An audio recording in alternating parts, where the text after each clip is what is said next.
Hello and welcome to Blackboard Collaborate for curriculum developers.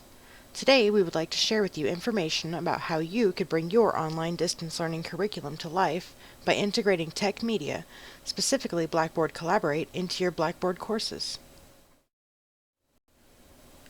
Blackboard Collaborate can be used to enhance instruction by offering a way to bring audiovisual and interactive elements to your lectures in the form of shared whiteboard spaces, instant messaging, and real-time polling and quizzing. Additionally, Collaborate can be used to hold web conference meetings with others all over the world.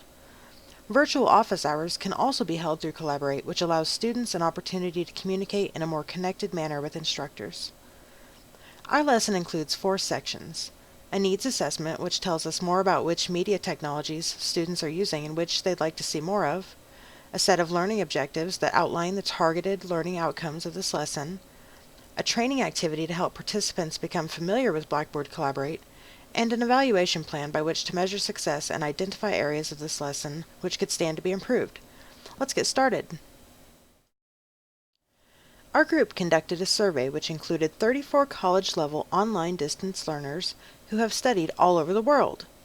The survey participants had all taken at least one online course which included the use of Blackboard learning technology products. Almost 1/3 of students surveyed had taken more than 10 courses that used Blackboard. What could the survey results tell us about the needs of online distance learners? Let's have a closer look at the data. Around half of our survey participants had taken a class which required the use of both webcam and microphone, with 35% of participants reporting that they had used Blackboard Collaborate for a course. Of the learning technologies available, students had most frequently used video content and interactive video lectures. Many of you are familiar with the popularity and success of video tutorials that can be found at sites such as YouTube and Khan Academy. It likely comes as no surprise that out of the technologies listed here on this slide, students reported that they would like even more access to video content and interactive video lectures than they already have. Out of 34 students surveyed, none said they felt like they did not learn as much from online distance learning as they could have from a course taken on campus. While this is good, 72% of responding students said they felt that they were more connected to others participating in courses taken on campus, and 53% said they could learn more easily if they felt more connected to others participating in the online courses. Could Blackboard Collaborate fill some of the gaps between students and optimal learning? Let's carry on and figure out how we could begin to integrate more of the features that help students learn into our instructional design. Next, we will discuss our learning objectives. Our learning objectives are designed with the bottom 4 level of Bloom's taxonomy in mind. Let's hop to it and learn more about why we should consider using Blackboard Collaborate and how we can get started with it. Our needs assessment helped us to identify disparities in communication between instructors and learners. By facilitating communication between students and between students and the instructor, students may be able to feel a greater connection to the work they are doing in your class. This could lead to increased learning, which is a benefit for both students and instructor. In the training activity section which follows, we will explain how to operate some of the tools in Collaborate. Our 4 main learning objectives are: identify disparities in communication, explain how Blackboard Collaborate can address disparities, operate Blackboard Collaborate at an introductory level, and compare and contrast between the performance of students and curriculum designers before and after the use of Blackboard Collaborate.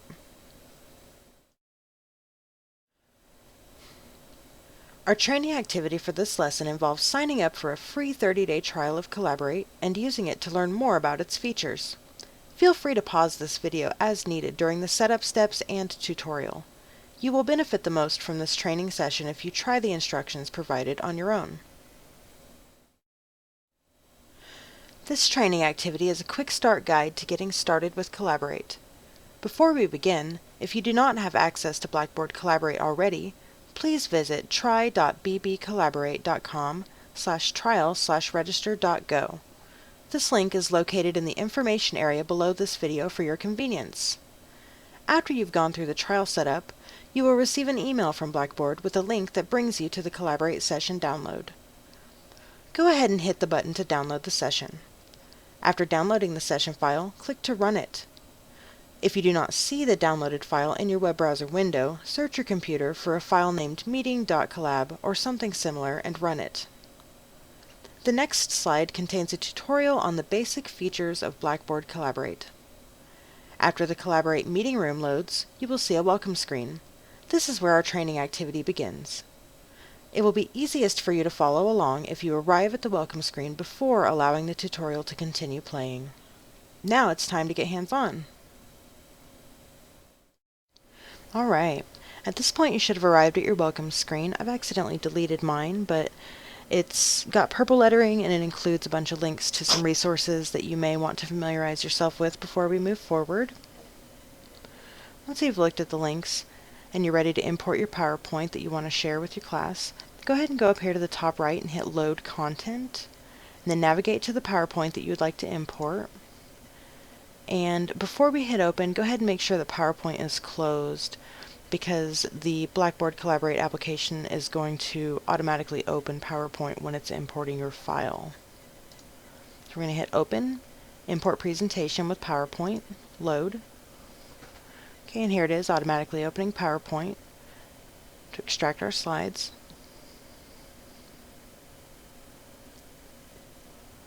Alright, we see the slide names. Progress bar is moving to 100%. Okay, and the Page Explorer pops up and shows us the slides that we've imported. If we want to delete more than one slide at a time, this is the place to come to. And we would do that by clicking the first slide that we want to delete, holding down Shift, clicking the last slide, and then hitting the delete button. We're not going to do that because we're not done with these yet. Students are going to access your Collaborate session by either a link that you provide to them or by a direct invitation from you. If we want to record our session so that we can revisit it later, we can choose the record button up here. We're not going to do that. If we want to navigate through our slides, we can use the drop down here and just select whichever slide you want to go to. Over here on the left, we have an opportunity to share our webcam and or microphone. Below is an area where we can see who is in our Collaborate course session. Participants have an option to use these emoticons. We can choose to show that we are away. We can raise our hand to show that we have a question. Or here is a yes or no response to a poll. Say the instructor has a question for all students in the course session and the students can come here to respond. Down below there is an instant message area where students and instructors can communicate in real time. Here I am communicating with myself. Right back up here we have a toolbar that we can use to modify the slide while we are discussing it with our participants. We can also use this to change our icon into a fancy sunshine, makes it easier to see. Here's a rectangle feature that we can use to draw attention to certain areas of our slide. We can add screenshots, images, draw straight lines, do freeform drawing, and this last one we can select objects. Say we're done with these modifications and we just want to clear them away. We can go up here and hit Clear Page, and they're gone. One nice feature of Collaborate is the ability to break your participants up into breakout groups so that they can work together and then everybody can come back and rejoin the group again when they're done. To do that, we're going to go over here. I'm going to hit Create Breakout Rooms. We don't really have any participants right now, that's okay. We're going to create one breakout room and there we are. Here it is. Pretend like we have 3 participants in our breakout room. We want to go in and see what they're doing. We can enter the breakout room. Maybe they're in here having great ideas.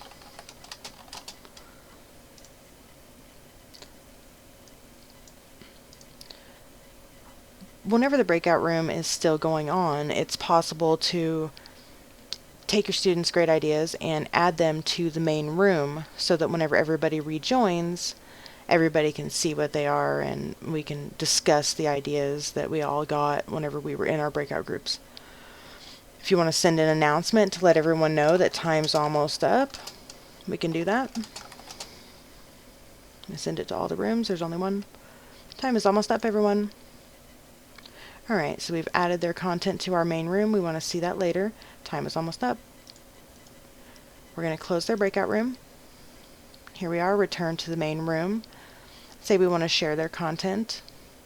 We can just go back over here and we can have their content visible in the main room. So that's a handy feature. Another handy feature is the ability to create quizzes that you can use with your students during the course. I'm going to go up here to Window, Show Quiz Manager, hit the button with the star, New Quiz, Quiz 1. Alright, and we want to add a question.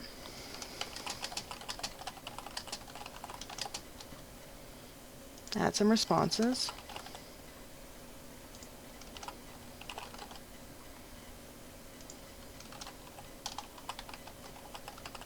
And we want to indicate which is the correct response before saving. Okay, here's our quiz. We can go back in here and see our quiz. It's fantastic. We can create our quiz with as many questions as we feel like, and we can use it throughout our Collaborate session and have students respond to it while the session is going on. That way it kind of snags their attention a little more firmly. Alright, now we've seen a little bit about the awesome features that Collaborate has to offer. We hope you're feeling motivated, creative, and ready to find out more about using it. Let's move on to the evaluation plan. How can we be sure that using Collaborate is going to be that much better for the student learning experience than the way we've always done it? We have developed a 4-step evaluation plan based on the Kirkpatrick model of training evaluation, which assesses the success or failure of this training course from multiple perspectives. Level 1 is a 10-question survey which evaluates the instructor's attitudes towards the content of this presentation and the style of the presentation offered in the course segment you are viewing today. This evaluation is intended to gauge learners' reaction to this presentation. Level 2 is an 8-question test designed to assess learning which will be given to participants in this course before and after the course. This test will give us insight into whether or not our learning objectives were achieved and indicate any gaps that we could address with future course segments. Level 3 is an evaluation which will be completed by your supervisor regarding any changes in your performance which may or may not result after attending this course. The performance assessment is based on changes in your initiative, attitude, knowledge, and your application of knowledge gained from this course. Level 4 is a brief 5-question survey created for your students to take upon the completion of a course taken with you which utilized Collaborate. This survey is designed to gauge students' attitude towards Collaborate as used in your course. Level 1 is a 10-question survey which evaluates the instructor's attitudes towards the content of this presentation and the style of the presentation offered in the course segment you are viewing today.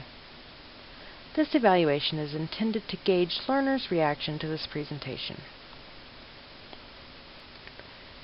Level 1 is a 10-question survey which evaluates the instructor's attitudes towards the content of this presentation and the style of the presentation offered in the course segment you are viewing today. This evaluation is intended to gauge learners' reaction to this presentation. Level 2 is an 8-question test designed to assess learning which will be given to participants in this course before and after the course.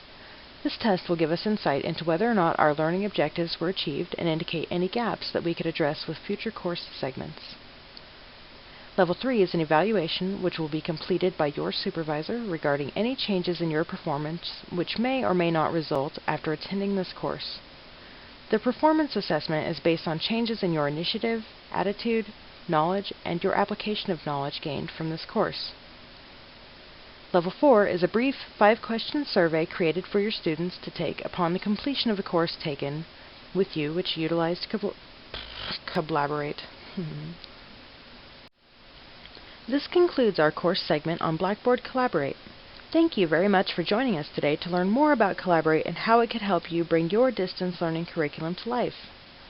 We hope you enjoyed the lecture and are now inspired to begin integrating this fantastic technology into future courses.